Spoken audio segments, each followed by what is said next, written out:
forth, but whatever. It's good enough for me, man. And it'll be live on YouTube tonight. Oh, live on YouTube? Yes, sir. You know, I tell my kids.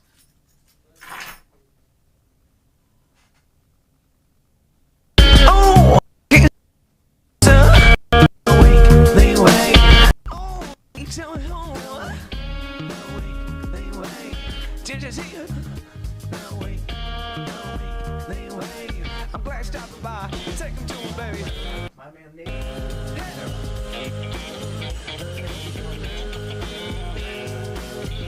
Take him up again.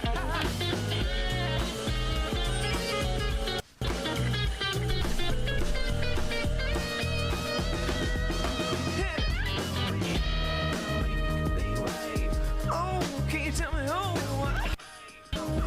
Can you tell me who? Yeah.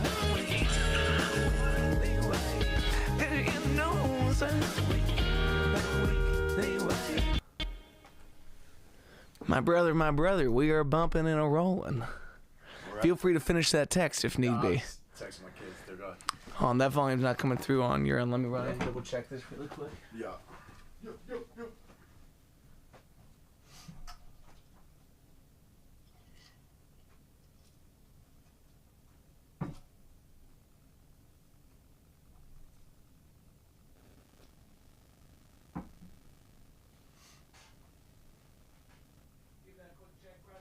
Check 1, 2. Oh, yeah. Can you hear now? Fuck yeah. I kind of like the mania of trying to run this on my own, but there's a lot of days where stupid shit happens, and I'm like, I gotta get some sidekicks in my life that are willing to make this shit run. Yeah, help for the conversation, too. Yeah. You get sidekick on there. Exactly. Right. You can come in and say some nonsense for me, but whatever. Mm-hmm. Let's pick up right where we left off, though, because... So you're born and raised a Strat guy. You've always been a Strat guy, correct?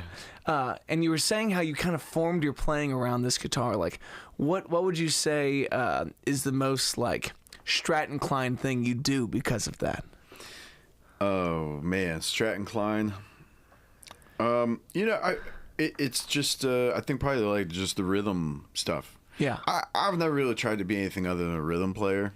You know, I get infinitely more pleasure from locking in with the drummer and a bass player and just being a piece of the puzzle than doing solos or leads or anything like that. Yeah. But so when it comes to locking in, though, are you like a guy that you start off playing bar chords and you start thinning out more of like the Nile Rodgers Prince voicings kind of a thing? I think probably over the course of my life, yeah, that's how it started. Yeah. I started open chords and then to bar chords. And then it was probably, I don't know, probably 15 years ago that I got into, I don't need to play all the strings on every strum. You know what I mean? And so I started, and I think actually, to be honest, you mentioned Nile Rodgers. I think it's probably something I saw him say where it's just like, if you're playing more than 3 strings, you're playing too much. Yeah. You know? And the bluntness that he brings that stuff up, and then you listen to his records, and like, it's really interesting how much more you get the impact of someone's playing when they play less, when they don't have that interference. Like, guys are worrying about getting in front of a mix. The way you get in front of the mix is by being just enough for the mix. Sure. And so something I love about the Strat is that I can sonically find my hole to fit in, you know. And do you do that by jumping switches, or how do you kind of contour? Some of that, yeah. So a lot of it depends on who I'm playing with, you know. I usually just use the neck pickup pretty much all the way, all the time. Yeah, is where I kind of land. If I'm playing, if I'm doing some of my rhythm stuff, like just practicing, and there's no band. I end up a lot like in the middle position, or on the, you know, is it more treble for what I'm playing, but then ultimately when it's the band, it just, that's where I end up just in the neck pickup. Yeah, I mean, you were talking about like kind of like the efficiency of staying in one section of the neck. Like, has that been part of the curiosity of how do I voice this without moving a little bit more, or? Yeah, yeah, for sure. Exactly that.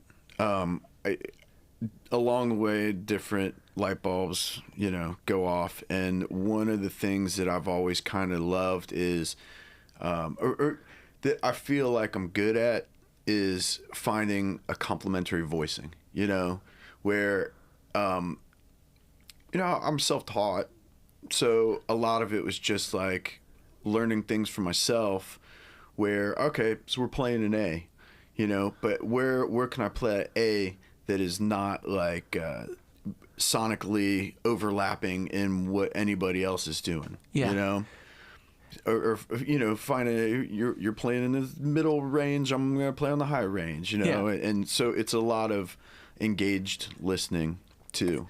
And did your background in like your first couple bands, did you come from a funk world, or did that just become your interest over the last decade of your playing? I've always loved funk and soul, and I think when I got into guitar, probably like I'm 43 right now, and I think a lot of guys my age, when we were growing up, it was the grunge bands that got us into playing guitar. Yeah. Or wanting to play in a band. It was, Nirvana and just all the rock bands, Yeah. And then from there, it kind of worked backwards into things that were maybe more melodic.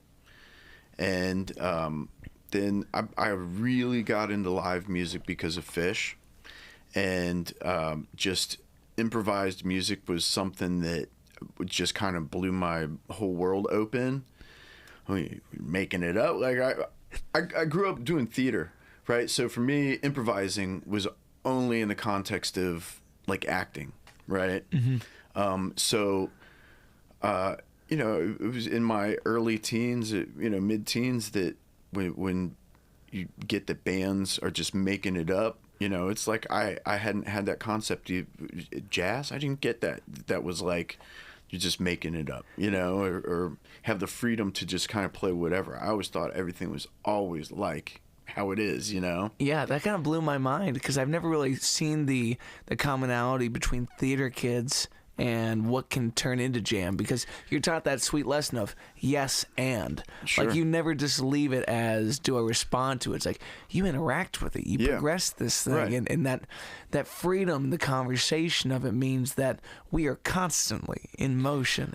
Well, and it's also kind of, I think maybe like you could also draw a line from being a part of, like I loved being in the chorus. I never really had any ambition to have like a starring role in any of the shows that I was in. I loved being a part of the chorus. I loved singing harmonies for all the songs, and that's, my ear always like gravitated toward harmony. And I think that also, that's probably part of the reason I just love being in a band with guys or, with people. Mm-hmm. and just, I love being well rehearsed. I grew up, as doing the theater stuff. Really cultivated a love for rehearsing and being well prepared. Yeah. And just feeling like you're part of a team and everybody knows what's happening. And so, I get a lot of that now from, being in a big band with a bunch of people, and we practice all the time. And, it's like one of those things. So just being a part of a team versus somebody, because I fronted a band for a bunch of years out of Dayton, and it was fun, but I was also really anxiety inducing. I watch you do your solo stuff all the time, and I have so much admiration for folks who can get up with a guitar and play for an hour, or just entertain a crowd all by yourself. Well, one of the interesting things, skill set. I'm so grateful that you came on today, because our interactions have happened in so many different facets of who you are as a musician. I think the first time we were in the room together was was that Memorial Hall that you were running sound for the So Far Sounds? Sure. And so getting to have that interaction behind, like, we did a bunch of those. So it wasn't just Memorial Hall. I wouldn't be able to tell you which one was the first one. I do remember clearly one in Covington where we just like didn't really have anybody booked, and you were always the guy that could, sure, I'll play, I'll show up, and I think your family was there. I love that your family came out all the time, and but I know you did a handful of those. And those kind of things, like, man, you can't ask for a better platform when you're going into different cities than having folks that have already signed on to come see this thing. Yeah. It was such an incredible platform, and hopefully there's continued success for that. Like, the pandemic really stepped us back from it, but I think it's alive and well when I see it going on the scenes. Well, I have not been a part of it since the pandemic. I don't know if it's still happening in town. I actually got involved with it through my work, which was, I work at, now it's Ken Anderson Alliance, but we're a nonprofit called Melodic Connections. It's a music therapy program for adults with disabilities. And I got involved with that through one of our extracurricular programs. We called it Concert Co-op, and it was kind of like event management. So I've got a lot of experience in event management, and it was like really easy. Just show up, build a PA, and I had my guys that would come with me, and it was stuff to get out in the community and see different places, and good opportunity to meet other people and normalize relations. Yeah. Lots of folks don't have experience with folks with disabilities, and it was a really good way to just once a month show up and they built relationships with people who are our regulars. And so you still work with the Alliance? Ken Anderson Alliance now. During the pandemic, we merged with them as a nonprofit. Cool. So do you work with Justin Todd Hunter? Dude, Justin can play. Sure. He came on the show and we sat down. I did his podcast where it's working with some of the folks in the program. And one of the cool things I really admire folks who take on any job in the nonprofit field, but your connection to the mission needs to be much more than I can fulfill my part of the mission. It's like believing in that is such an interesting part of that sector of work versus if you have a corporate gig or if you have any other kind of 9-to-5. In the way that the love language of music can be spoken across barriers of whether you have a disability or just a misunderstanding in a conversation. It's I think we can get past almost anything if we both fucking love Van Halen. You know what I mean? Well, yeah. I mean, that's when we have new clients that come in with first thing, what kind of music do you like? You're here because we're a music program. What kind of music do you like? Yeah. And in the course of our day, we play everything from Metallica to Dolly Parton to, we're just checking everybody's boxes off, and dude, it's as diverse of an eclectic taste of music as you can imagine, That's a bumper sticker waiting to happen. Checking everybody's boxes is a beautiful way to put it, man. Yeah. And any kind of job in music for the 9-to-5, does that rev you up for playing more? Or are there days you come home and you're like, I don't want to pick up nothing? It comes and goes in waves, I just kind of recently, I was telling you, I kind of put together a music space in my house, and have just kind of become inspired to go home and just do something, But there's lots of times and many weeks in a row where I get home and I'm just wiped out. And I play drums a lot at work, and that's it's 5 hours of drumming a day, 5 days a week, And it's definitely not probably material that you can just sit back and play pocket on. It's it's pretty involved stuff that we're getting into. Some of it, yeah. Some of it, you can make it as complicated as you want. I had never played drums until I started that job. That's awesome. And I'm coming up on next year will be my 10th year working there. How much has playing drums casually enhanced your conscientiousness towards fitting around drums as a guitar player? Well, I've always been a really drum-oriented player. I said, fitting in a pocket and just being a piece of a rhythm section is when I first started playing guitar, just in somebody's living room and in a garage. My best buddy that we were playing, he was learning drums as I was learning guitar. So I feel like I've always kind of had a connection to hi-hat, what somebody's doing on the hi-hat. I'm always a lot of what happens for me naturally. Now that I've been playing drums so much, I hear it more and can really see it for what it is versus like it just happens organically, but like a lot of the really tiny rhythmic stuff that I feel like I do just naturally is kind of locked in with snare, ghost notes, and just the random stuff that happens on a snare drum when you're just bouncing your stick off of it, Yeah. Have you taken this into an operation where you can play everything through a DAW and kind of interact with all of your own pocket in that way? No. Okay, no. cool. I look forward to hearing that. That'll be like the next, I've just put together this drum kit at the house that I really am anxious to kind of record just some groove on there. And, for sure. Right now it's a lot of just drum track on there. I pull off drum tracks off of recordings that Ernie's got or whatever, Well, and let's talk about the one and only Ernie Johnson from right. Detroit, because Pelicans in the Breeze is this Saturday, right? Mm-hmm. Holy fuck, dude! Yep. The craziest show that the city knows. Yeah. We're real lucky to have cultivated a awesome thing with this riverboat party. Dude, it's always seemed like such an epic event, and I think next year's the year I need to take the Saturday off and just experience what this is. Because you're on year. This is our 6th year. Yeah, 6th year doing it. Do you feel more comfortable taking your equipment onto a boat with that many people at this point, or is it still keeping you on edge? Like we sell this thing out. Yeah, no, it's the Titanic did go down. Yeah. No, I haven't really considered it going south like that. But not even like thanks for putting that seed in my brain there. Yeah, man, you definitely lost a pick off the side. Yeah. I mean, what's stopping a drumstick or? Well, we almost lost a tent off the side one year. We almost lost a person off the side. Yeah, we have, knock on wood, been really lucky with weather every single year. Yeah. But there was one year that we were setting everything up, and a storm just blew in. And we had covered everything we'd gotten this big ass tent to put over all the gear. This big gust of wind comes and this thing just lifts up and takes off. And one of the guys there helping us out went and grabbed the leg of it and almost yanked him over the side. And we're like, just grabbing this thing. It was pretty wild. Dude, you just watched someone Mary Poppins off the bucket. Yeah. And we're like, man. It was near catastrophe. Yeah.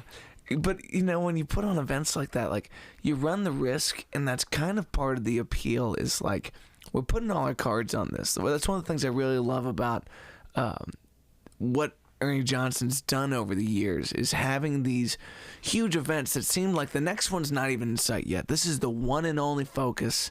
And then as soon as we blow the lid off this thing, it's like, all right, now we can talk about the next one. But until then, it's very linear, and people show up because of that. They can feel your anticipation on it, Yeah. I think it comes a little bit of strength in numbers. Having a big band it's kind of everybody's all in, and everybody's been all in for years, and we got a lot of people in the periphery who sign on to whatever we have going on because we're all in, so they're all in. We do a lot of shows with Bunk News, which is an artist collective, and their whole crew is just it's like there's we are them, they are us. It's a big team. So I think I can kind of compare when we first started out, and there wasn't a lot of people at shows or something. It's like, well, you got 10 guys on stage, it's like something's happening, and people just kind of pay attention because you're organized enough to get your shit together to get 10 people on stage, and then when you got a few people running around doing lights and whatever else is happening, it just feels like an organization, and that's kind of what Ernie has become, is just an organization. Yeah. And people are all in on it, and because we believe in it too, and I think that they know we put so much energy into it, and we care about it so much that it's worth everybody's time. Yeah, well, one of the things I think the Cincinnati scene struggles with is identifying and feeling like you can take ownership in great bands that come out of your scene. And Ernie's one of the few bands that I know in town that everyone feels like we're a part of getting to watch this thing. Like, everyone's so proud of what you've done there. Like, how many years ago did this start? Like, what's that inception point? Next year will be our 10th year. We talk about, relationships before it even became a band. We all knew each other through different bands. Ernie kind of started as everybody's maybe like second band, and as all the other pieces sort of fall away. Well, I'll just tell you from my personal getting into it was I played in this band out of Dayton, and I knew our bass player Eric and our sax player Wayne from their band Pharaoh Lucy, and we had done shows together.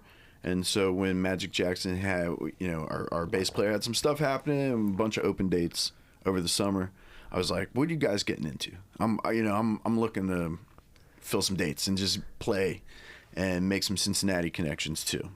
I just moved to Cincinnati a year or two earlier or something. I was just trying to, meet people and play out and do gigs, and so that's kind of how I got playing with them. And same thing, Magic Jackson. We did a gig at Madison Theater with our shared a bill with our drummer was in a different band, Laser Pony. Great band. Yeah, right. Yeah, and so it's everybody's paths kind of cross different ways. And so what's the initial size of the band? 4 or 5 of you? We're a core group of 6. Okay. And then our percussion player Rob has just been playing with us from our very first gig. He came out, he's like knows everybody and has just always been there playing with us. So yeah, I'd say he's a honorary core member. But that's awesome. We talk about we got in our text messages. There's like an Ernie 6. Ernie 7, we got Ernie 8, and then we got an Ernie 9, Yeah. So. And so when that group first starts to come together, what's the discussion about, like, material?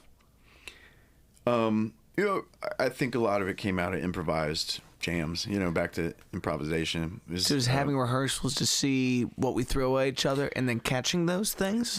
We'd been jamming on some stuff that just turned into songs, and then we said we should write some songs. Let's just make an effort to write a set of stuff. So we spent a few months building some songs and working on them as a group. Some people had ideas. It really was a collaborative period of time because we were all kind of throwing our ideas out there and grabbing from here, grabbing from there, and piecing stuff together. Yeah. And in retrospect, really learning how to communicate and just how to work together. Yeah. Well, I come from almost a different school of thought when it's like I like to make my ideas and then I present them with the skeleton in mind and now we put meat on the bones. Versus when you have a group that large, it's like you might be coming in with the bridge, and you don't even know what the bridge is for which song. Could have been a chorus at the initial inception, but it fits into here as it does. Like, who kind of played the master arranger role while everyone else is kicking ideas, or is it collaborative? We have gone through lots of different waves of how songs get made. Anymore, people are bringing full, completed ideas. Or, recordings. Here's the song. Learn your part. Yeah. Sort of thing. There's times where I'll just say on the last song that I kind of brought to the table, was close to a completed idea, and we just kind of played through it. It's like all the songs kind of have similar arrangement. Now we got kind of a form that we just can follow and play through it, and somebody starts playing a thing in addition to that and goes, I keep hearing this part, and that ends up being tagged to go back to back to the verse part or whatever. Yeah. And does a lot of that kind of stem from the formulas in place that we can branch and jam, and we still know where we can kind of reunify, collect ourselves, land safely like that? The biggest thing to me in jam bands is it's almost like watching an airplane come down. It's like the wheels got to pop out the right time. We got to get the right amount of drag. So I wouldn't say that we're essentially a jam band in the sense where, we've got moments in certain songs where things just go to chaos and to noise, and to a space, and just freak out, But I really think that the majority of the songs that we're playing have a format where it's just this is a song for. Here's the section where we'll pass around some solos, and everybody's kind of free in those sections to, I know what my role is for the rhythm. We're talking about voicings and places where to play it, and so I'm doing a lot of listening to whoever's soloing, and so I get to improvise in the sense of, I'm still checking the rhythm box, but I might switch depending on what you're playing. I might switch to this voicing. Or feel a difference. If you're playing low, I'm going to take this rhythm part and go high with it, Yeah. So everybody has freedom to kind of switch it up in their own little area there. Yeah. Versus like a traditional jam band where it's like we're going to have this entire 10-minute section of movement, versus it's a little bit more and I feel like horns kind of decide that. There's not many jam bands that a horn section is the dominant voice of the group. Yeah. So when you bring that in, it's like, no, we're a little bit more organized than that. Like we rip in that regard. There's some jazz and improv, but and we gotta be, because I think the nature of the songs too. We have to use our time efficiently. So when we're running stuff, it is, we're never really in the sense of like a jam band of like starting at point A and moving as a unit to arrive at a different place, right? I think we always know there's certain signposts along the way, and it's just what you do within that space as on your own is your opportunity to sort of improvise or change things as a unit, where ultimately kind of it happens organically because we're all listening, and who knows who's doing what that is affecting what each other person's doing, Yeah. But every single song I could set it and forget it, just stay in the thing and just do it all the way through. That's a lot of the rhythm stuff where I think if somebody on the surface were to look at it, might be boring, but I'm so entertained to just, change the rhythms up a little bit here and there, or change the voicings up a little bit, or I'll hear something on the hi-hat and I'll switch my rhythm up just a little bit, but that's the engaged playing part of it, Yeah, I was listening to Santana's masterclass today, and for the most part, I haven't been thrilled with the material, but Carlos has some brilliant things to say, and one thing he was talking about with practice, like, don't call it practice, call it your offering. Call it your dedication. Yeah. Because feeling romantic about the discipline that comes along with it helps paint it in a positive respect, and then you can enhance what's going on there. Yeah. Versus kind of sludging through it. It's like when your dedication to that quarter note is romanticized, now it's the sexiest thing in the world. Yeah. Because there's a little bit of slack and there's a little bit of push that you can have on it. So when it comes to your rehearsals as a group, like, do you come in with the next show in mind, and we're running that show, and that's how we kick things? Yeah, we're always working toward something. There's a handful of periods, maybe each year, where It's like, we know we got a handful of weeks. Somebody's traveling, you know, somebody's out of town for a few weeks, or just because it's the beginning of the year and nothing's happened until spring or something. We just know this is a handful of weeks. Let's focus on trying to, you know, working on new stuff. Everybody brings some new ideas or something like that, you know. Whether anything comes of it, who knows, you know. But like most of the time, we got something far enough ahead that we're working toward that. Yeah. You know? So there's a particular night of the week that, regardless if everyone's here or not, we're getting together. Yeah. And that's kind of like a sacred thing in the band. It's I mean, it's just been something that it's happened for years now. What Costco warehouse can you get all these people together at? I have a warehouse at my work. Cool. So that's where it can happen. Kind of been, you know, you may not get the traditional benefits of dental and, you know, the health benefits, but I got a warehouse that I have unfettered access to that's a plug and play. Dude, that's pretty rad. So, yeah. And those are things that, like, there's certain aspects of big musical communities that we can lust after what's going on, or we can figure it out. Like, I spent a lot of time in About Space at Northside for a number of years. And like, one of the great things about that building is there's bands always coming in and out. You can feel people putting that work in. And I think having a night that you hold sacred, whether it's your weekly gig or your weekly rehearsal, just to say we're together, we're going to set it and forget it, and we're going to move on afterwards. Whatever we catch is whatever we catch. Like, that's something that without it, bands can't make the kind of progression that you want to. Yeah. I was texting with an acquaintance who was... I like the anonymity. Sketchy. Yeah. Well, no, I'm kidding. He playing in a band and working hard in a band, and I feel like every time, you know, he lives in a different part of Ohio, and we cross paths through music, and he was just saying, he's like, man, I'm so jealous of your guys' rehearsal regimen. It's like, I just can't get the guys together, you know. And I can empathize with that, and I don't take it for granted, because I've been in bands where it's, you know, you got 4 guys, it's really tough to get everybody together. Everybody has to want to get together and make that space to make it happen, or you're gigging enough that you feel fresh and you just show up and you do the thing, but it kind of gets stale, and you know,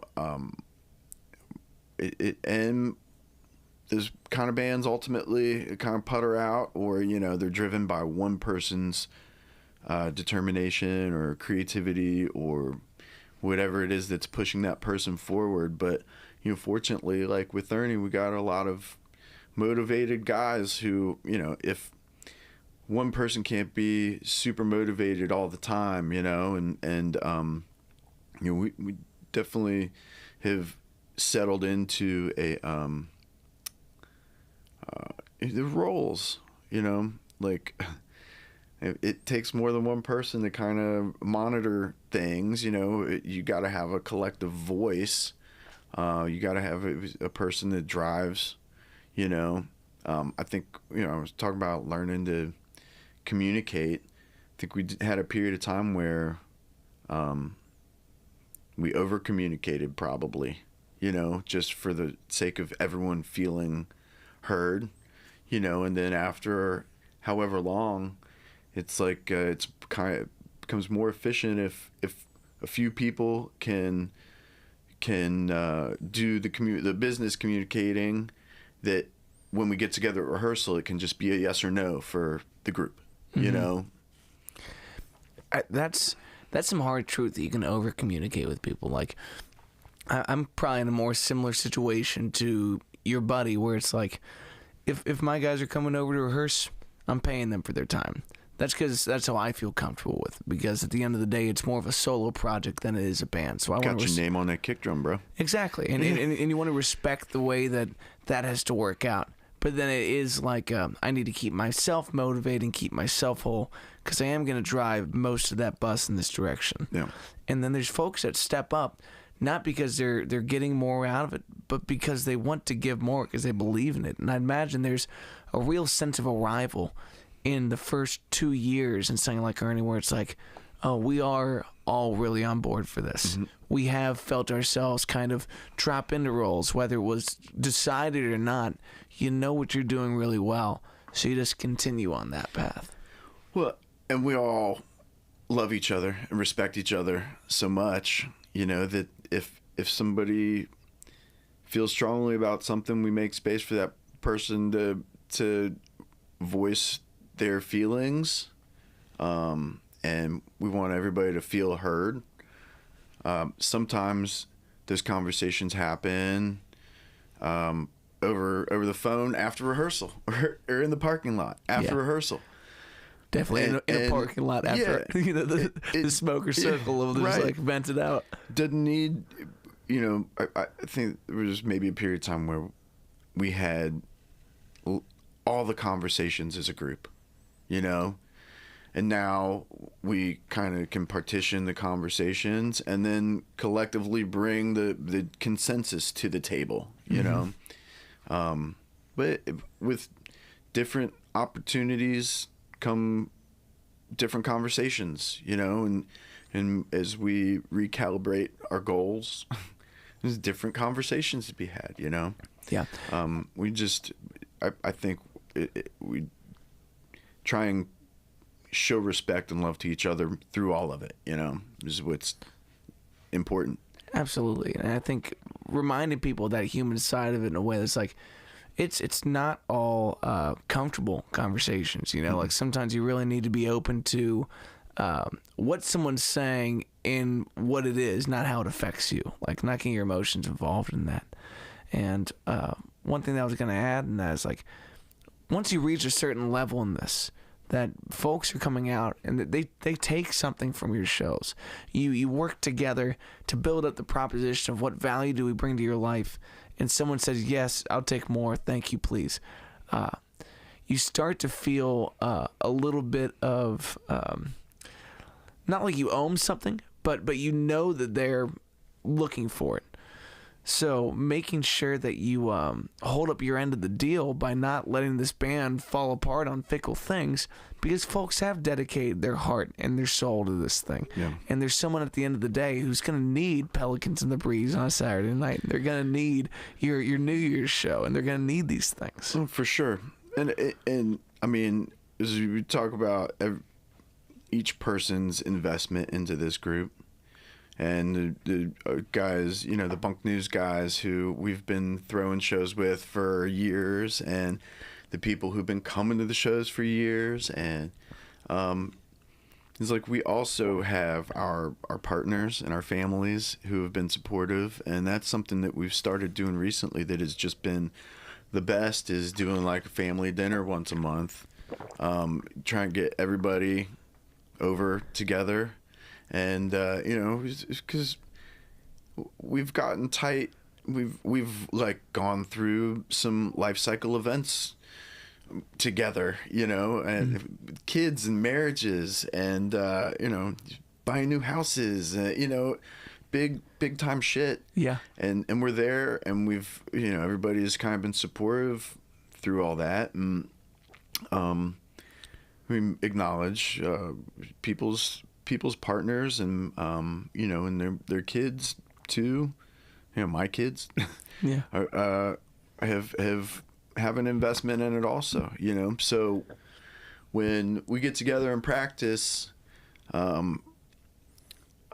for last night, for example, my daughter did not want me to go, and so when I still go to rehearsal because I have to, because we have a big show coming up, and it might not mean anything to her, but she knows we're trying to do big stuff. Mm-hmm.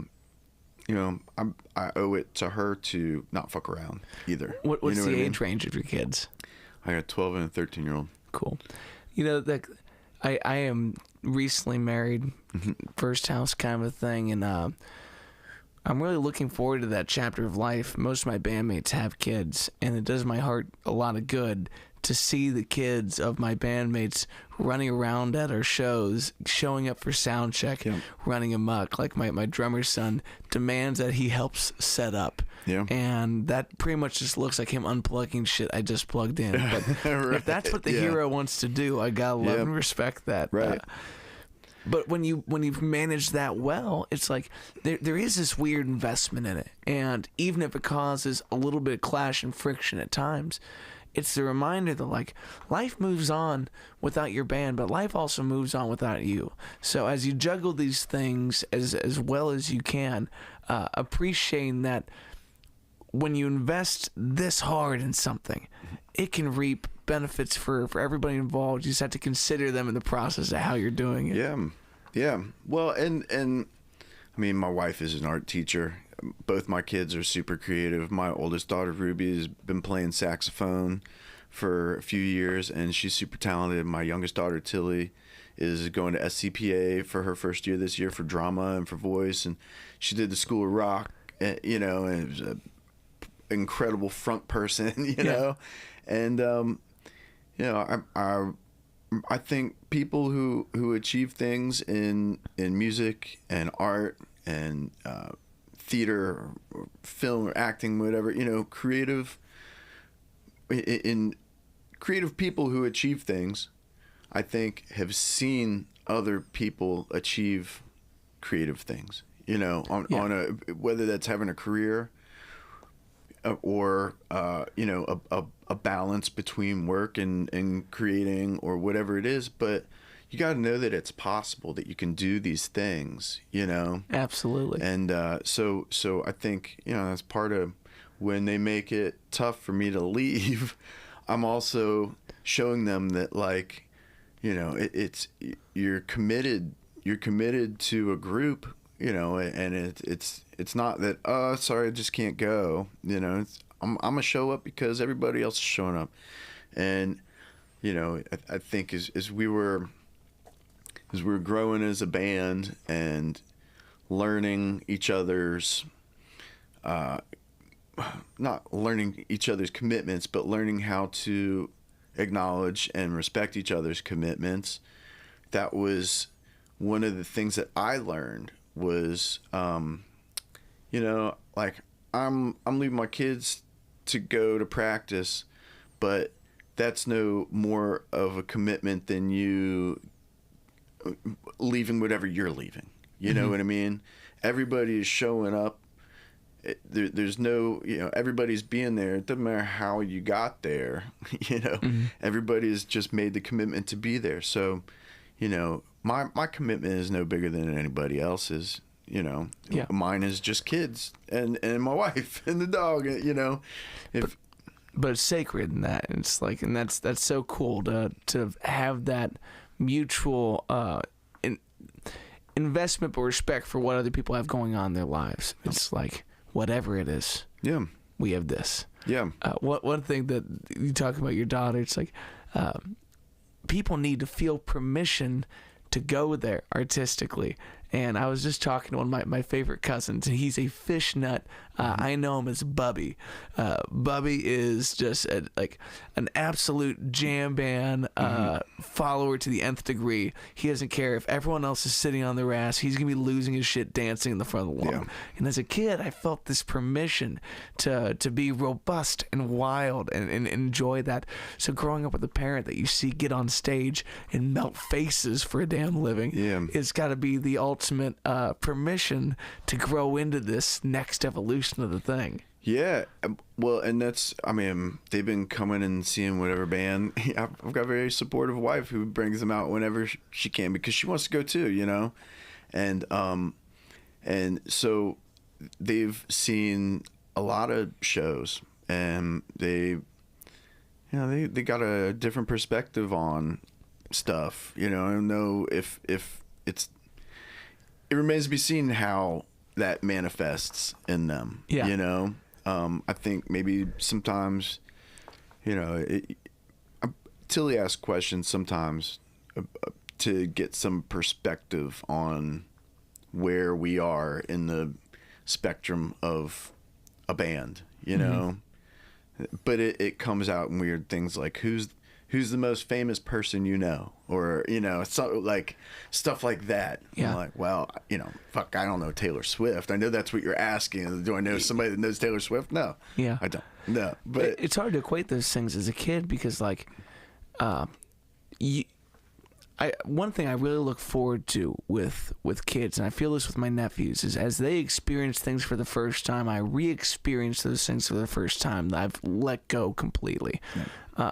When my nephews come and see me in a show and they see someone show up with a t-shirt with my name on it and they feel weird about that but excited for me, it's like I stopped taking for granted that I sold this guy this t-shirt 2 years ago and he wore it tonight, okay? Because that should be special to me. Yeah. So they see you up there under the lights and they have no idea how to quantify this versus you in an arena at some point, you know, probably wearing some knee-high boots and a set of short shorts, you know? Right, it's like they want you to be T-Swift to some extent. Yeah. I know I know that they feel my excitement for things. Yeah. That there's sometimes when from their perspective, they know there's times when it's harder for me to leave because maybe I'm like trying to get excited about what we're going to go do. Yeah. You know? And I know you guys are about to lay on the couch and watch a movie and have dinner together and snuggle with the dog, and that sounds great, you know, and packing up my stuff right now sucks. But then there's other times when we're working towards something, you know, our album release show at Memorial Hall that we did earlier this year, that was a big fucking deal for us. And we like cared a lot about it, you know? So when it's happening and we're leading up to it, I know the girls can feel my excitement.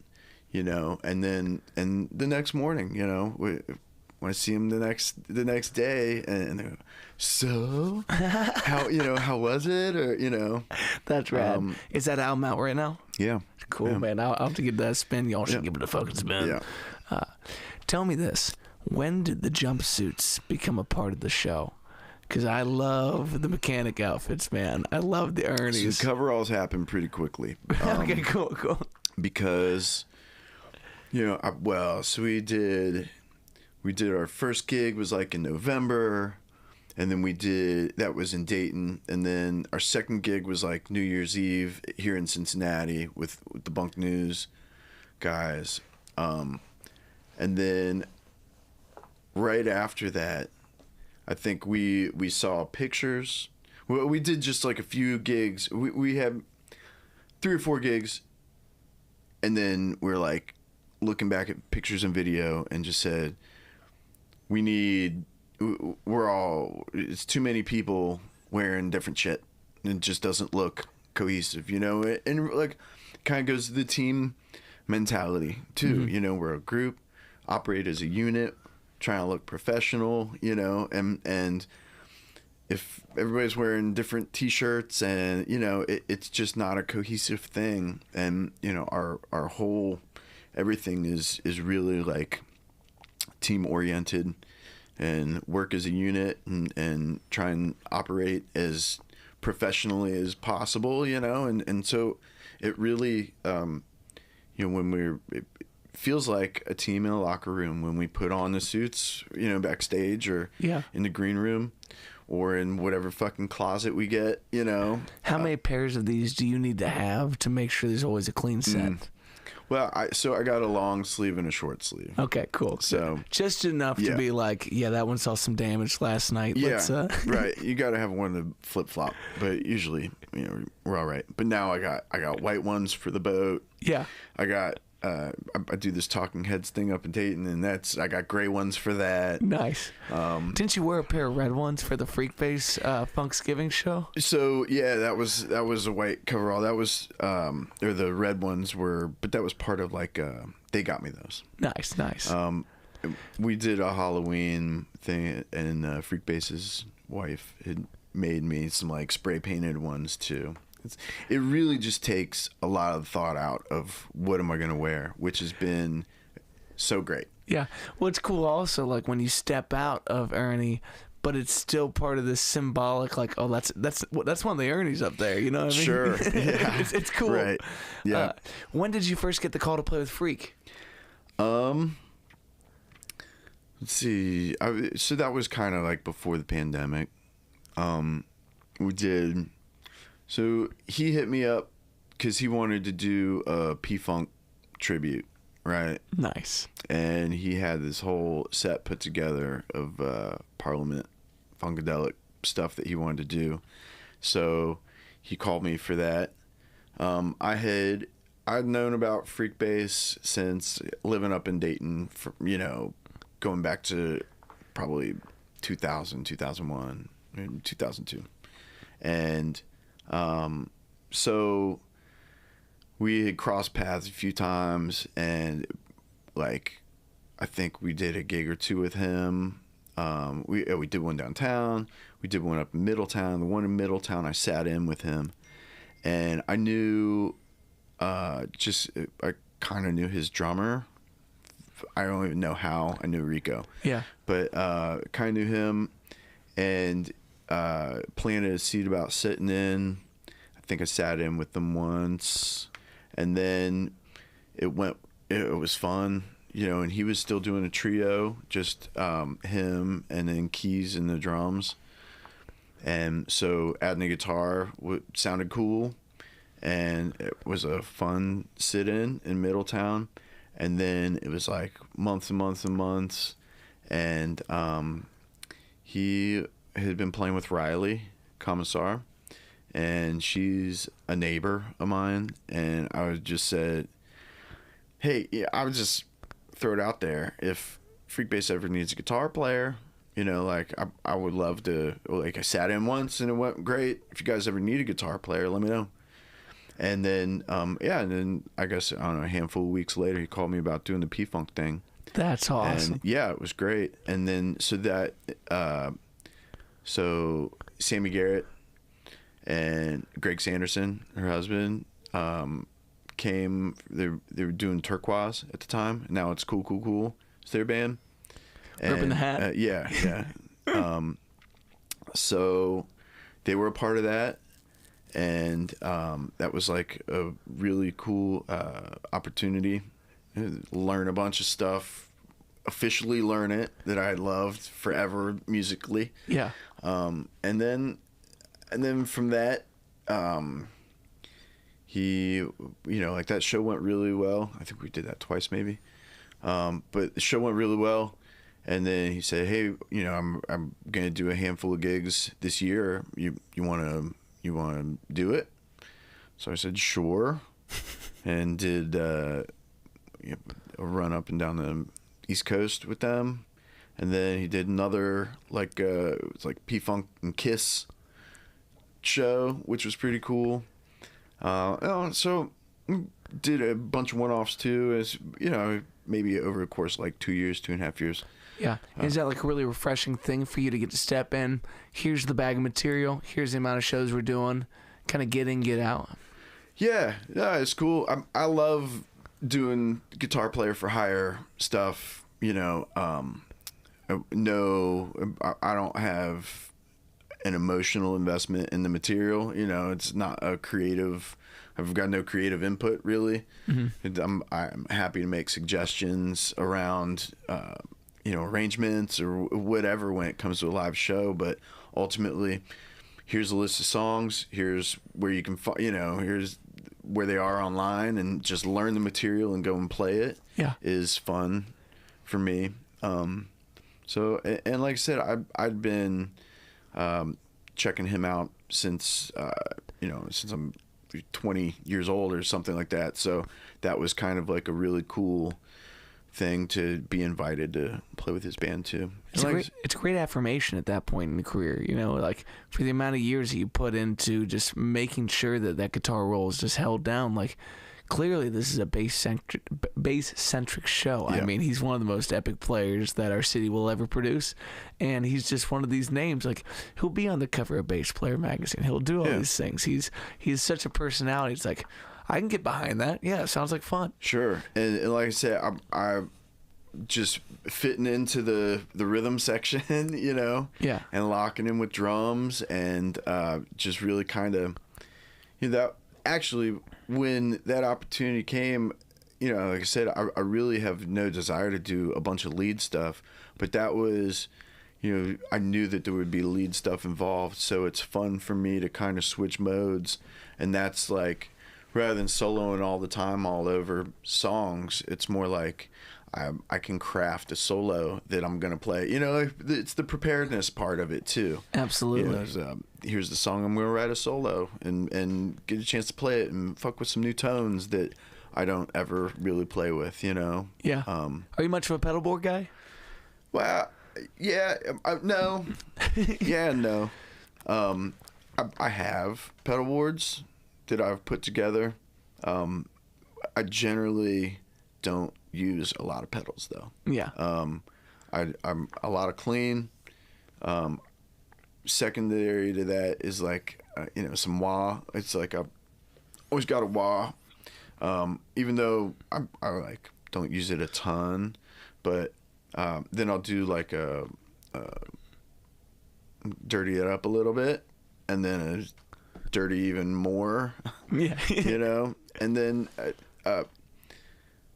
kind of my pedal that I need for like dynamics more than anything is probably like I've got like a Univibe on one pedal board, and then so I had this pedal board I've been using for years, right? And it's got all the stuff on it, and then I needed a secondary board for some of the stuff with Freakbass, because I need a board here and I need a board there, right?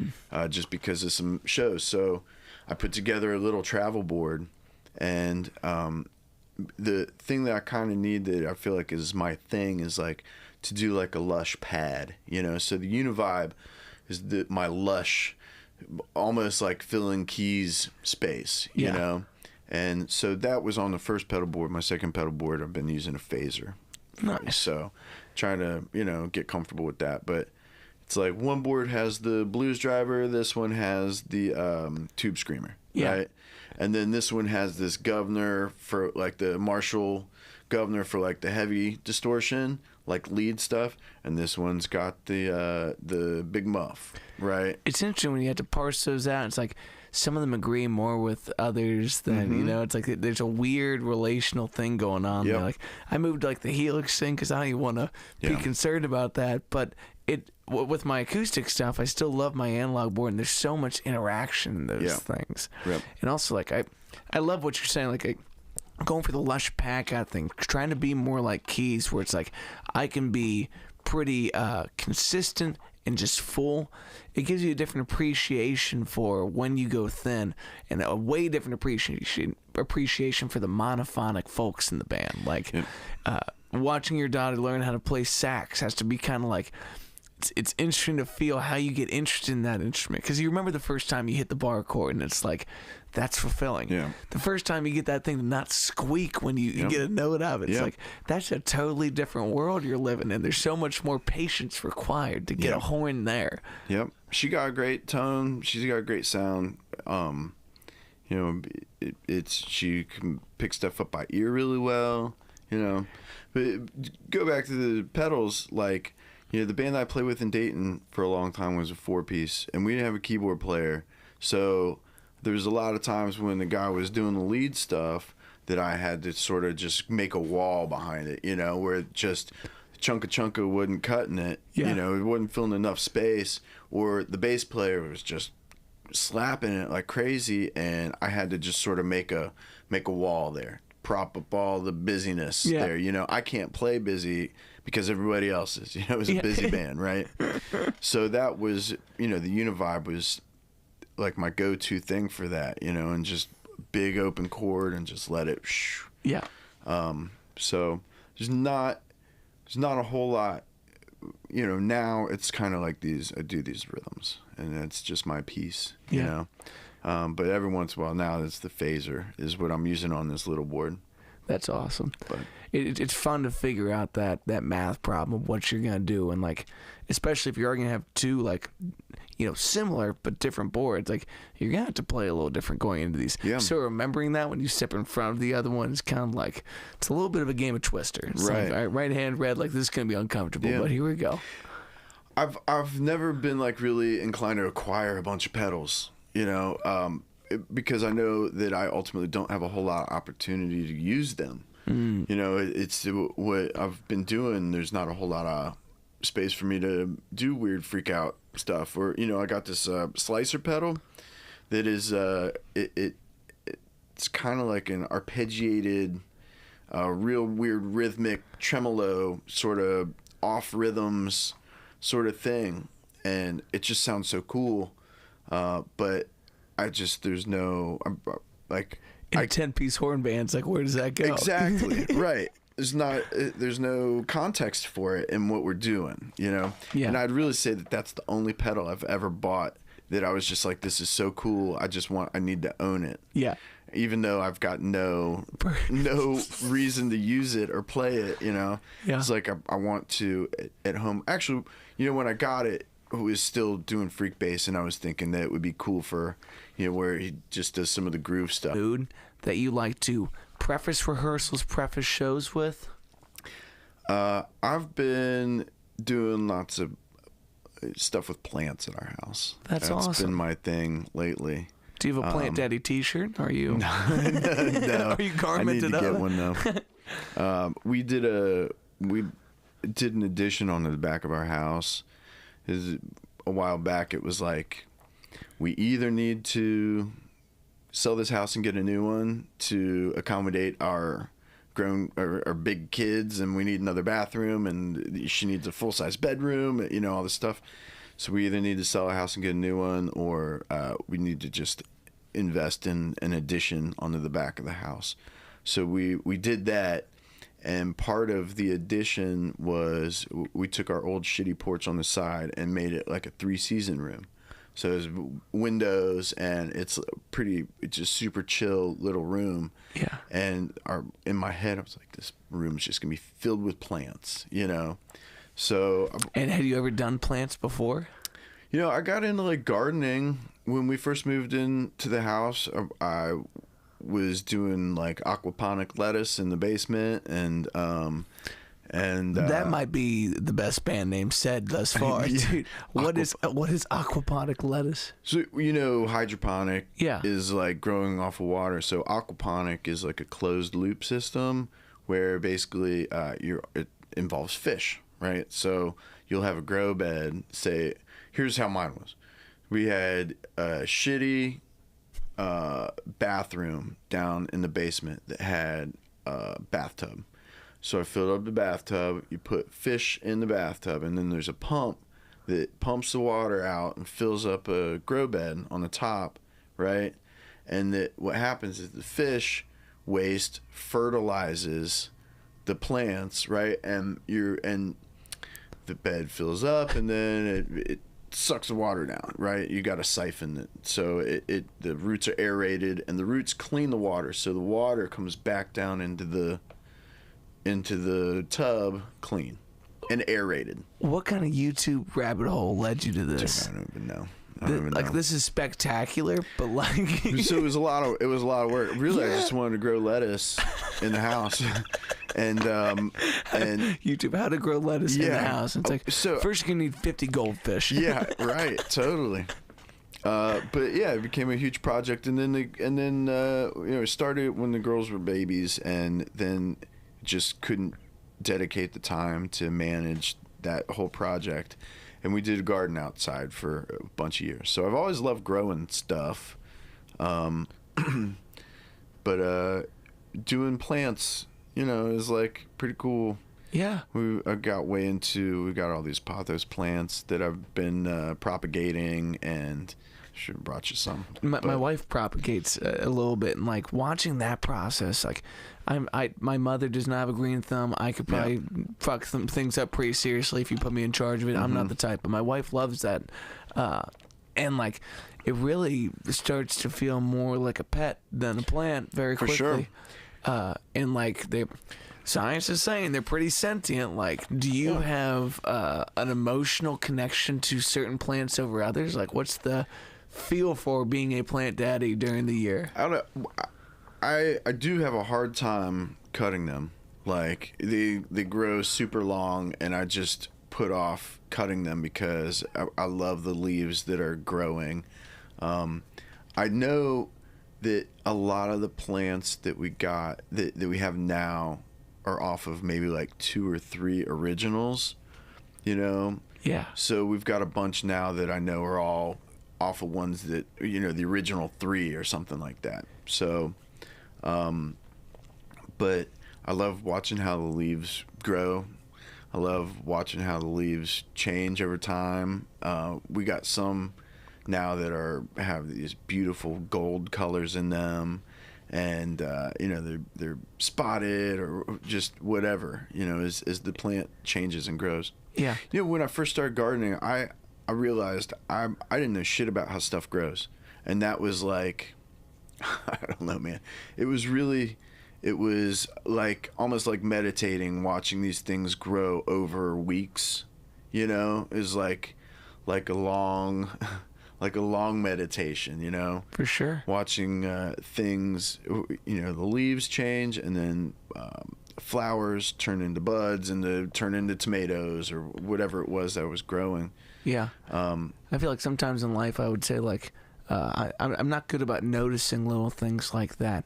But the truth is I'm not paying attention to things like that. And when you have this craft of starting to be involved with them, you start paying attention. And it does kind of feel like every time you walk in the room, like you have reverence for what you did last time and seeing how it's now affected this. And like there is a weird, like, especially with the pathos, like you can see that's perked up today. Like something's going well in the room. Yeah. And there's clearly a different energy of walking the room and feeling that these plants are reciprocating what you're putting into them. Right. Or you got the right spot for them. We got this fig leaf plant that all the leaves fell off except for these 2 huge ones at the top, and we're like, well, you just think it's done, you know. And we set it there, I kept watering it, all of a sudden you see these tiny little, you know, growth. As my friend Jeff goes, growing stuff is not hard. Like, stuff wants to live, you know? Like, it wants to live. You just give it something, you know, light and a little water, and just let it be, and it wants to grow, you know? So watching this thing now that's got all these leaves is really great. We've got a huge monster, a plant that Tessa's dad gave to us, and we've had it for years and years now, and it's got the most leaves that it's ever had. It's got like 12 leaves on it now, and it's huge. And we just pulled it back inside because the weather was kind of dropping recently, and I just, before I came over here, man, I had a paper towel and I'm cleaning the leaves off, you know. I brought it in because they were all dusty from being outside, and so I think that's probably, you know, I don't know. Full transparency here, you know, I haven't smoked weed since last October. It's coming up on a year. Or I'm sorry, since November. And that's just what I used to do.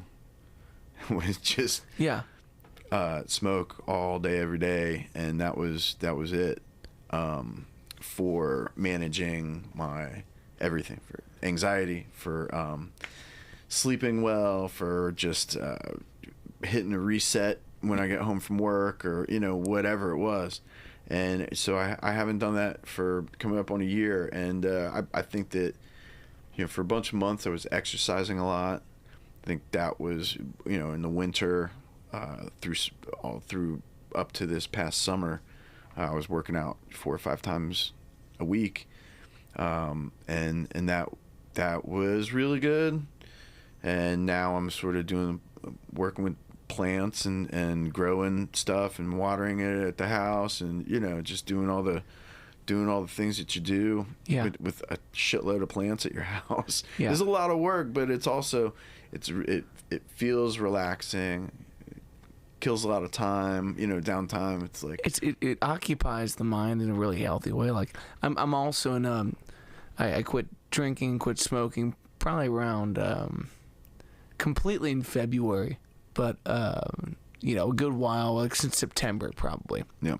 And it is interesting, like, you do need exercise on the way out to try to get your body in a place where it recognizes what's going on, like the basic level, like once you remove that external dopamine and reaching for these things to make you happy and whatnot, like the long-term fulfillment that comes along with the plants, the long-term fulfillment that comes along with whatever you practice and fill that time with, starts to bring on not the same experience, but the same levels of joy in a more sustainable fashion versus the up and down that comes with, you know, chronic use of chronic is it's difficult to manage, and it hits us all at different points in time, like finding respectful boundaries with that thing.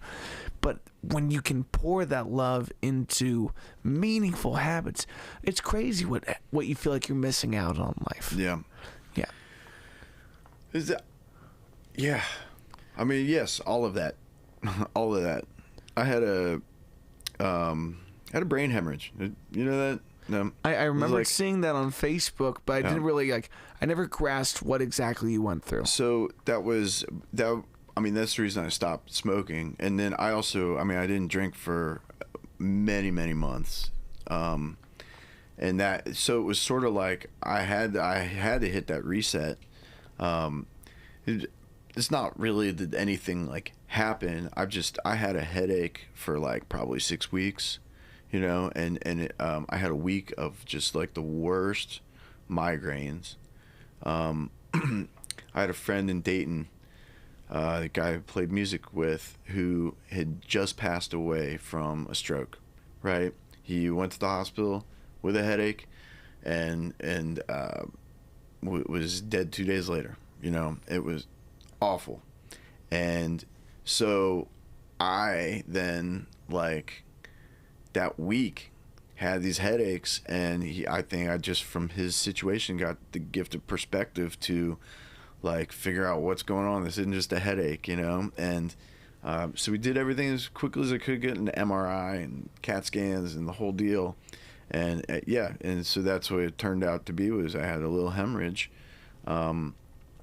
It wasn't big enough that it turned into a stroke, which is, you know, when you have a bleed that doesn't stop and creates pressure on your brain. But it was enough. I mean, I was in a lot of pain for weeks with this headache, and then you know, finally I was able to see a neurologist at UC, and he got me some medication, like blood pressure meds, and he goes, look, I think you have this condition, it's a vascular condition in your brain. So like the blood vessels in my brain were constricted in areas, and it created pressure that just created a buildup that it just like popped, you know? Yeah. And so to relieve that pressure, I just needed to normalize those blood vessels, which, you know, through this medication, and he said it was related to smoking weed, the amount and the frequency that I was doing it for my entire adult life, you know? So you know, that was a tough pill to swallow. It was like, hey man, I don't think you're probably ever going to be able to smoke weed again, you know? And I'm going, well, all right, you know, I guess I'll figure it out, you know, but didn't drink for months. And then, you know, I'm still not smoking. And but I can't imagine having like hit a hard reset on my life like that without having had something like that to flip the switch to just all of a sudden you're gonna live a different lifestyle now, you know? Well, I think for every person you're living as the main character in your own life, there is like the point of like true conflict. It's like the exposition, it's been going a certain way, we're not going to reach the climax until we actually know what we're up against. And what a heavy way to look at your wife and children and say, now that I know that something's on the table, what was it like to find quiet changes in habits amidst existential realization? Yeah. Well, so, you know, talking about the exercise stuff, that almost happened like as a joke, because I couldn't lift anything. I couldn't do anything to heal myself. couldn't do anything. The only thing that I could do was not doing stuff, right? So here's all the things you can't do for ever again, or you can't lift anything for weeks or whatever it is, So I kind of like joked myself into exercising because I was just going to test. I was going, who knows? Maybe I'll just start exercising. Who knows? Maybe I'll just get in the best shape of my life now.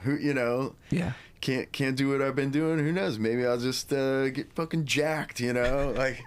So, and then once I got kind of like a thumbs up to actually exercise or something, I was like, fuck it, I guess I'll just do it, And then I enjoyed it, and that kind of replaced my, coming home from work routine.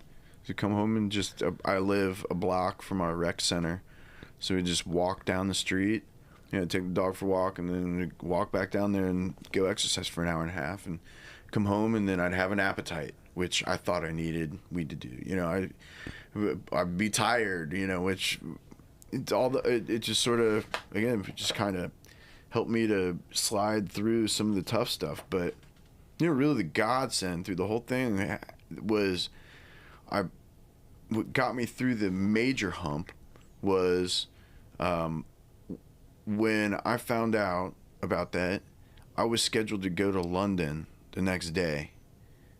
I was scheduled to go to London the next day for a guitar retreat with the guys from Jamiroquai.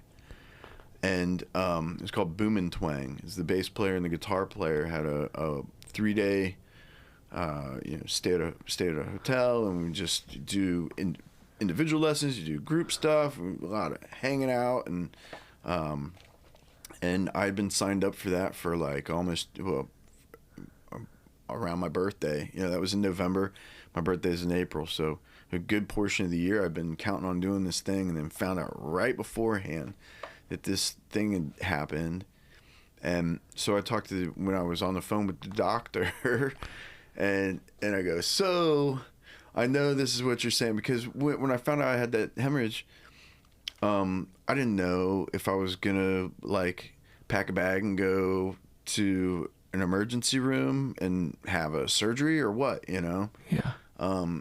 And so I got on the phone with him, and he goes, well, look, before you go packing a bag, I think it's this thing, and like if you can go today and get this CAT scan that'll kind of show what the blood vessels are doing. There's a medication for it, and if we can get all this stuff confirmed, like I would feel comfortable with you getting on a plane and going over there with all your doctor's records, so in case something happens and you got to go to the doctor there, like they know what's up. Yeah. And so really, I think instead of like, I feel like if I hadn't have done that, I probably would have been really depressed for weeks, But going there was the first, honestly, sitting there and watching it the first day, sitting there with the group and watching these guys kind of just play together, the guitar player and the bass player, and then getting to play with them some and just talking about music. And that was the first time in maybe 8 weeks or something that I was not presently aware of having this pressure in the back of my head, Yeah.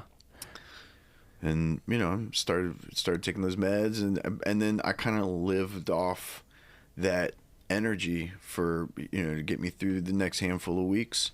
Was just so fucking re-energized after that I was just felt like living. It's like, really, it sounds kind of cliche to say it like that, but like, I got so much to live for, but just like, man, what a way to like transition through a big shakeup, is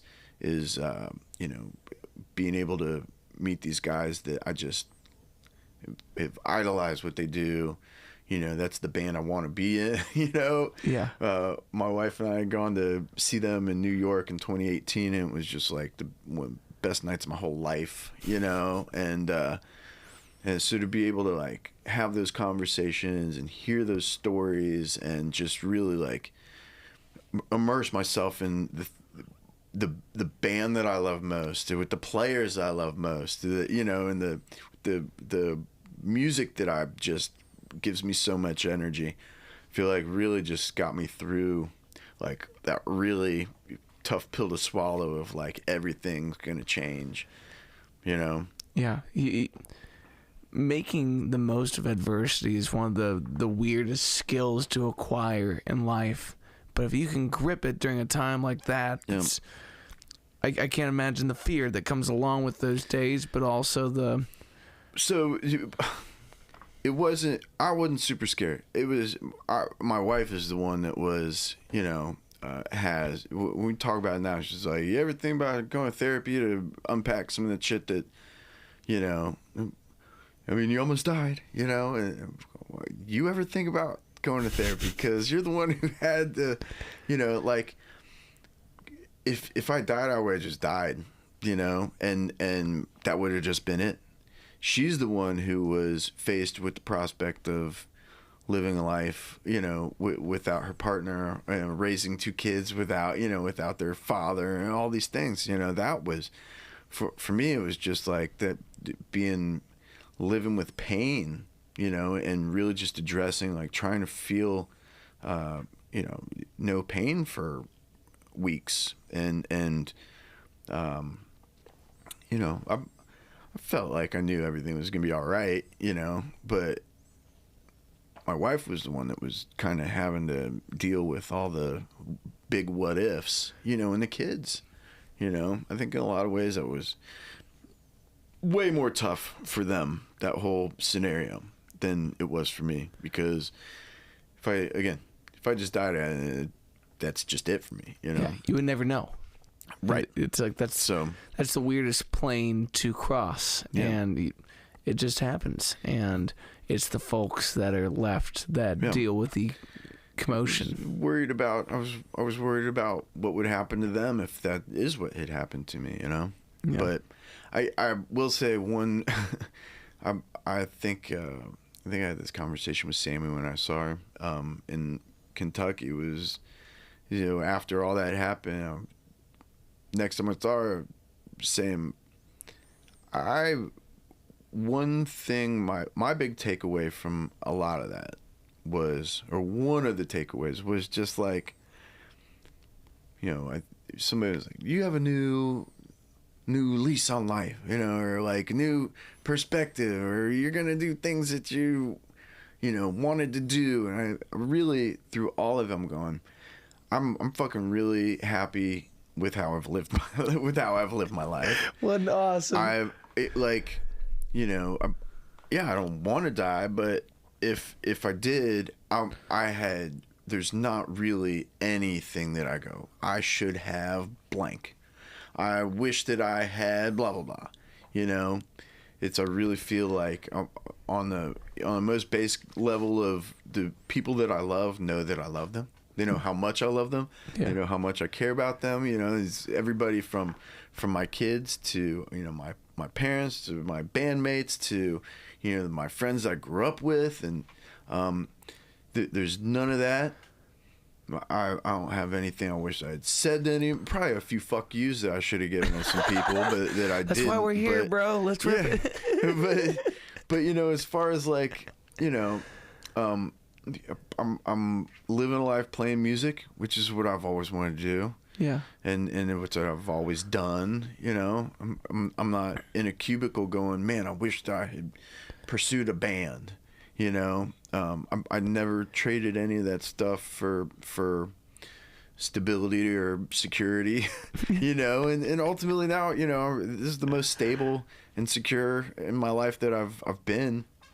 And, you know, it didn't come quickly or easily. Yeah. But it is something to be immensely proud of. But, you know, for sure, I was thinking on the way over here about, you know, you just have these random conversations in your head. I was thinking about how, you know, you're talking about your nephew seeing you on the stage, and he just sees it like you know, in a different way, and you see it now in a different way through him. I'm going, I see my stuff, knowing that I'm going to have this conversation with you, I'm seeing my stuff through a different set of eyes to have to talk about it. And what does it look like? And I just, as some of the things that I'm most proud of are having achieved a balance of, I wouldn't want to do music to the detriment of my family, so while I've got their support, I also feel like I'm not just fucking around, I'm not asking them to support me in some bullshit, and that I want to do something that they're proud of also. But just that, I think there's a lot of things that I've achieved that, if I could go back and look at when I first started playing in a garage and wanting to play at a bar or, whatever the goals were along the way, that like, there's a lot of things that I'm most proud of right now that weren't even, I couldn't even conceive of wanting those goals, the balance of, having a family. I'm really proud of the work that we do at Melodic Connections, and that's something, I love that I get to play music and that it's like doing stuff that is, I can be proud of also. It's like music adjacent, and it's fulfilling, and it's feel like I'm working to play music. I feel like my work is important also. And just no or never would have had that concept as an 18-year-old or 20-year-old. Yeah, I've been leaning hard on it's not a direct Jim Carrey quote, but it's pretty close. It's ask the universe for what you want without any expectation of how you're going to achieve it.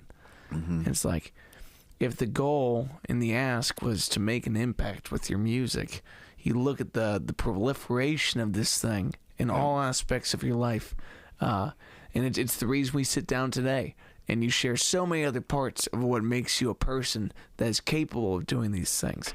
Whether it's the weirdest doctor visit of your life, or the ability to find a career that's sustainable enough and has just a heavy enough impact. Doesn't have to be dads in a bar tonight playing to make a living kind of a thing. There's other ways of doing this.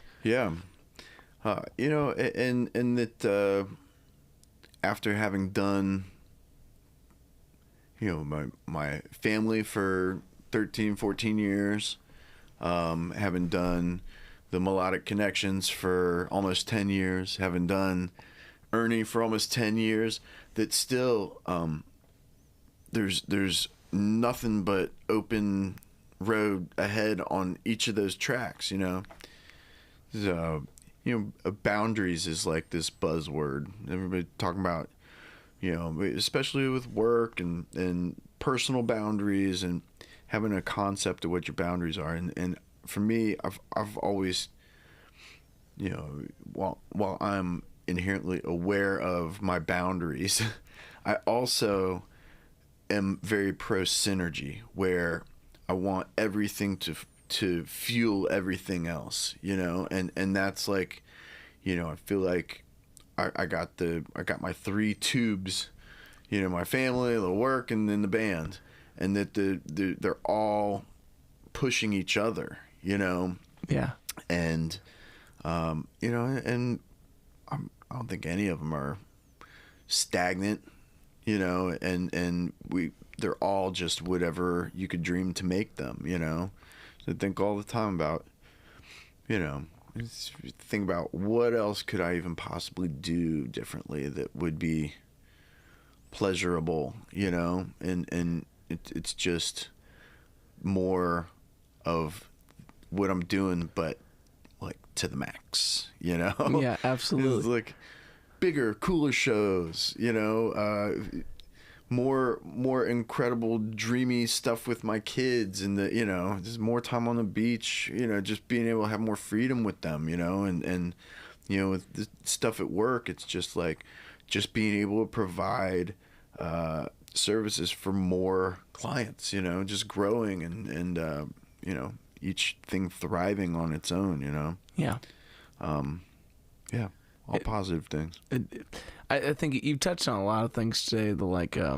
I tell people the reason that I enjoyed doing this show is, you know, you and I would never gotten a chance to sit down and talk for this long, and you know, in some ways just a conversation. But you fill my cup tonight with things that are inspiring and honest and really beautiful. And whoever finds us on the internet, whether it's right now or it's 10 years from now, the passive impact of just aiming in the direction you want to go, trying to be as linear with the things that you care about and balance them well, that is the ultimate life pursuit. And I'd say you do it pretty damn well, brother. Well, I commend you on doing what you're doing also, because I look at you as a person who has a clear vision, and you're attacking your life, you know. Thanks, brother. God forbid something should happen to you like happened to me. I think you're probably in a, you know, with knowing you just to the extent that I know you, I think you're probably in a similar position where you're living your life passionately, and you're pouring yourself into, you know, family. You know, I met your parents at the gig. If my parents come to our gigs, and I felt a connection on that when I was like, oh, somebody else's parents show up for, you know, for the big stuff, for the small stuff. They just want to see you play, you know. And you can't beg for that shit, you know. Like I got plenty of bandmates who I've never seen their parents at a show. It's like. That's steep, man. But like when I work down here, when I'm tracking shit, I have lunch with my mom, bro. It's it's awesome. so great. Well, and you know, I look around at the space that you have down here, and they, you know, they are nurturing your creativity, and you know, I think that when you do that with your family or your friends or whatever it is, you know, you get so much in that feedback of supporting your friends or your family, that you get so much joy from the small things that they achieve, you know, or just in their happiness, you know, that you can get the joy from their happiness. So, you know, your parents watching you do your thing, you know, is giving them so much joy, because of course it is. Look at this space. It's filled with all your stuff. Yeah, dude. And it's always full of people that walk in and have love and respect for these things that...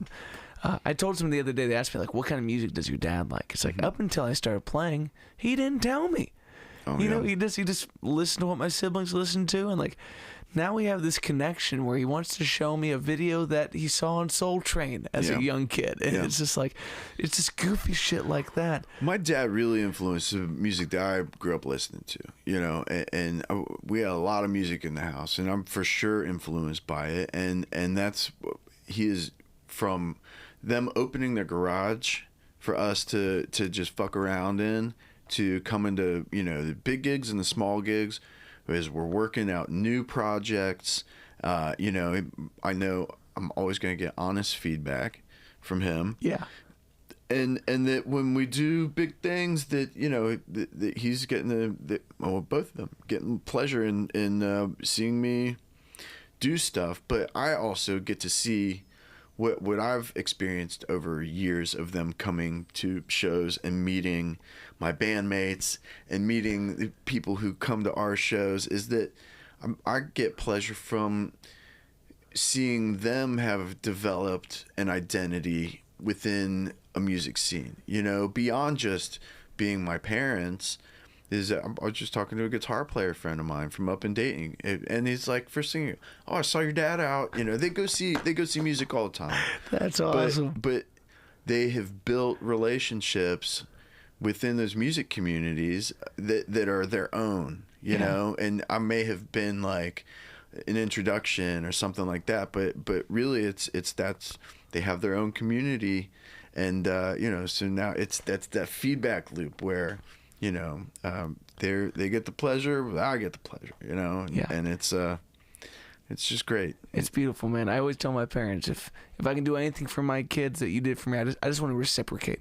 I want to reciprocate that kind of childhood. But you kind of just reminded me in that statement. It's like, when you see people doing great things and bringing joy to your life, the best thing you can do is reciprocate. Just give to it. And I think one of the best ways you can give to it this coming week is going to Pelicans on the Breeze and get your mind blown by Aaron Johnson from Detroit. There you go. Wait, that's a nice... No, it deserves to be pushed, man, because, again, you give a sense of ownership to the people in this community that support bands like yours, because they can believe that's going places, because the people in it believe it's going to places. And there's a level of mania that you have to get to these places in life. Like, the average person does not have a near-death experience and wake up and go, seems I'm balling out, seems I'm doing this shit right, because you've aimed for it and it's ready to go. Do you know Toby Donahue? Yeah. Toby told me on the show, he says, you gotta have your bags packed, you gotta be on the platform, and you gotta have your ticket in hand if you want this thing to go right. Yeah. It sounds like you got him. Yeah, no, for sure. Toby knows what's up. Toby's a wizard. Yeah. I'm surprised he doesn't wear a robe everywhere he goes. Dude. It freaks me out. Man, yeah. And it's the whole, it's like what the Namaste version of, like, the I'll do whatever the fuck it takes in me recognizes the you'll do whatever the fuck it takes in you, and Truly. and it's it's willing to, man, some of the best experiences I've had is just by saying yes to opportunities, and that that 2 or 3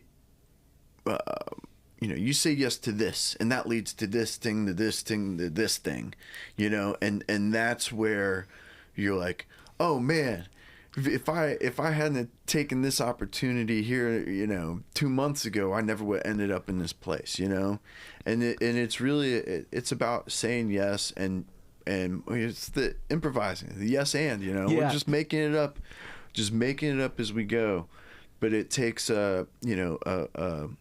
you gotta curate your group of people around you to be with people who share a vision, and who's doing what around town that is like who's all in on what they got happening, everybody's respective thing. Yeah, I think Cincinnati's great for that. Is like collaborating, and that there doesn't feel competitive to me. I don't know, maybe I would see a different side of it than other people see, but I think you're doing it well enough that you don't have to see that. It's the folks that aren't doing well enough by themselves that really feel that, or when you're looking in the wrong places. But if you just look around for the inspiration of people working hard and you choose to reciprocate, goddamn, this thing's going well. You see the Silmar guys kicking ass. You see Jess Lamb kicking ass. You see Ernie kicking ass. It's like, we can all take a deep breath and say yes and just keep moving forward in this, because one day someone's going to turn their eye to this plethora of great art, and we're going to start to find some sense of self in the whole thing. Like, I think what we miss most is making ourselves and listeners feel confident that we're going to be there for each other throughout this. No one likes it when their favorite band breaks up. That's some of the hardest shit you ever go through in this life. Besides having some kind of Walmart-based fight with your ex, I mean, losing your favorite band is pretty tough, man. Yeah. It has to do, I think, when people make your thing their identity. It's an identity thing.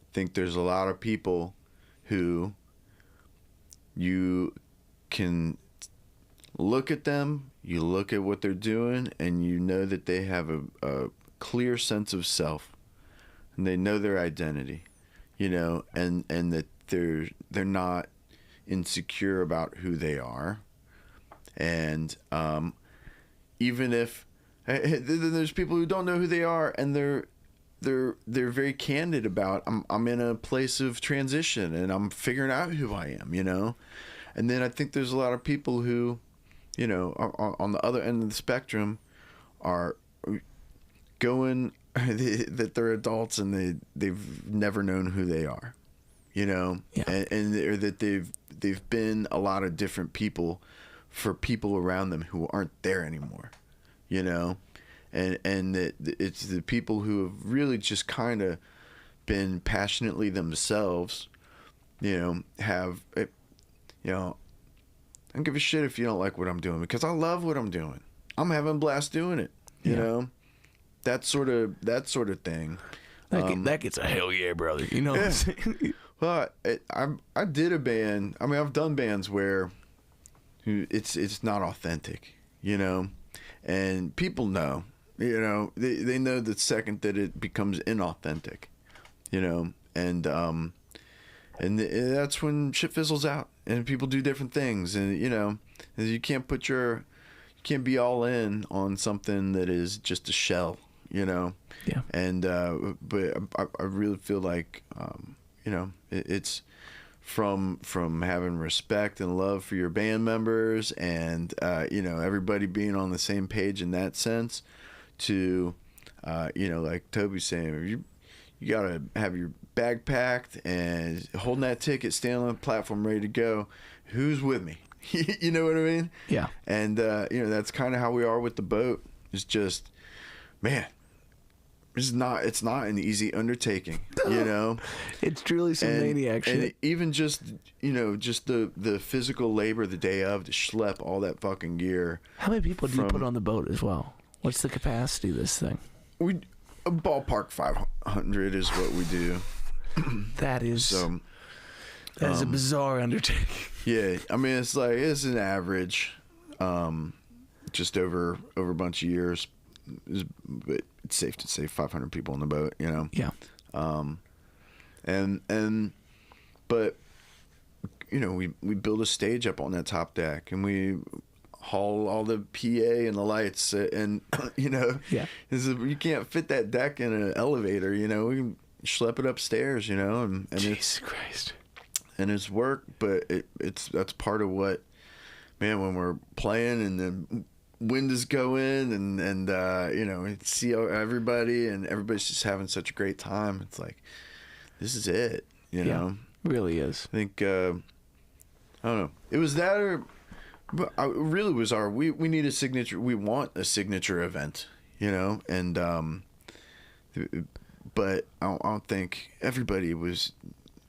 Even more so, a handful of years ago, had their own festival, and it just seemed like, I don't know if we can do this thing. There's so many, get a bunch of bands together. You just did Yeah, but I base it mainly on songwriters, because it's easier to move one person than it is six at a time. It's like, it's regardless how you do it, it's a massive undertaking, and it's got to take your whole soul, and it's got to feel fun for you at the end of the day. When it starts, if you're still a mess, you did something really wrong.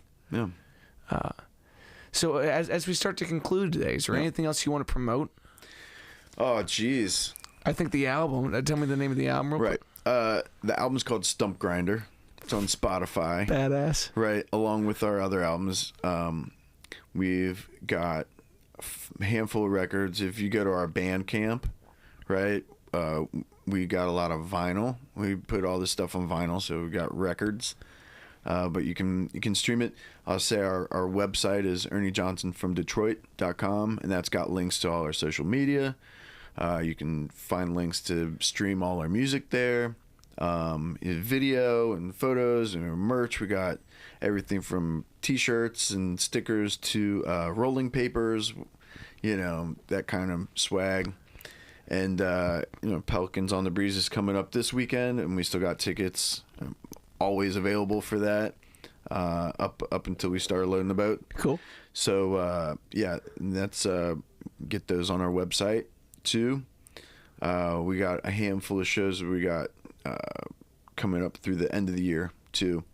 We always do the night before Thanksgiving at Motor. Has been our big tradition. We've been doing that, I don't even know how many years in a row now. 8 years probably. 7 or 8 years probably. So that, and then we'll announce our big New Year's stuff probably after Pelicans on the Breeze would be that. We're gonna do Blank again this year, so kind of waiting to announce that also. But yeah, we're definitely gonna be playing one of the stages at Blink. Sounds great. That was a highlight gig a handful of years ago, 2 years ago. Yeah. Pool party. Pool party at Blink? Yeah, we played at a pool up at the Hannah compound, up OTR, top of the OTR. Sounds overstimulating. Oh, it was fantastic. We played at the edge of the pool, and the whole crowd was in the pool. So that was just, I mean, it was a blast. Super fun. It's okay. You said you hadn't announced things yet, so yeah. So I mean, we're gonna be one of the big stages for Blink. Okay, so it's not a pool party. It's not a pool party. It's not a pool bring party. your own fluids kind of deal. Yeah, right. Just bring a towel. Don't forget your towel. Dude, Pelicans in the Breeze towels. Oh, that's a good idea. Dude, I'll be selling them out after the show. Out in the parking lot. Yeah. Out in the parking lot. All right, man. Well, you've inspired me in a lot of ways today, brother, and I really appreciate you taking the time. I really appreciate your offer to have me out here. I was hyped when you sent me that message out at the Paradise thing. That was a super fun day. Yeah, I was glad to see you out there. Absolutely, man. Come back anytime. All right. We'll call it the Ernie Update. Bring a couple of these guys. Oh, yeah. No, definitely bring the guys out. At some point, I want to start doing in-studio performances, but I don't know if I'll be able to handle... Fit down here.